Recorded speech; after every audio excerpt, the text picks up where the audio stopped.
J'écoutais une émission ce matin sur France Culture à propos de l'initiation à l'astronomie pour les enfants. Et on nous a rappelé que la Lune joue un rôle majeur dans le fonctionnement du temps terrestre. C'est la Lune qui agit notamment sur la durée de la journée. Sans la Lune, notre Terre aurait des journées beaucoup plus courtes. Sans la Lune, on n'aurait pas les saisons qu'on a. Et donc, c'est par la présence de la Lune que la structure de temps de la Terre est établie. C'est pour cela que d'ailleurs, dans mon travail récemment sur les exaltations, j'ai montré que la Lune était la première dans l'ordre des planètes. Dans les domiciles, la Lune est en Cancer devant le Soleil en Lion, et dans les exaltations, j'ai montré que la Lune était en Bélier devant le Soleil en Taureau, et non pas l'inverse. Donc,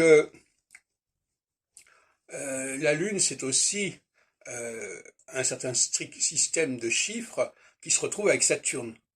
Donc la Lune et Saturne sont les deux structures majeures du fonctionnement de notre humanité, à la fois au niveau de son temps et au niveau de ses périodes, de ses phases, etc.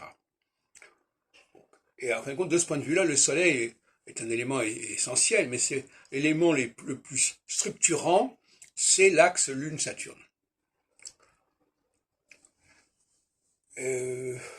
Alors, il y avait aussi j'ai remarqué aussi dans cette émission qu'on insistait beaucoup sur l'astronomie, la mythologie, etc., et très peu sur l'astrologie.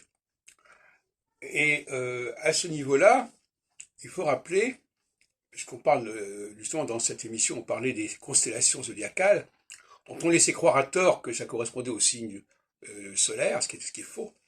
Mais effectivement, à un moment le problème, c'est que ces constellations, elles doivent être ajustées sur les axes équinoxiaux et solsticiaux.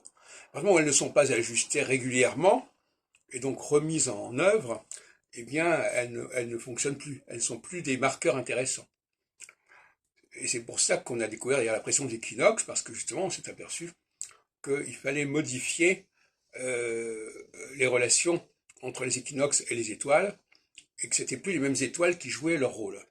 Les astrologues sidéraristes n'ont pas compris que ces étoiles devaient bouger. Alors le problème des constellations, c'est qu'elles figent le système et elles empêchent les choses de se faire. De la même façon d'ailleurs que le passage du point vernal dans les constellations, ça ne me paraît pas très intéressant. Il faudrait plutôt parler des étoiles plutôt que des constellations.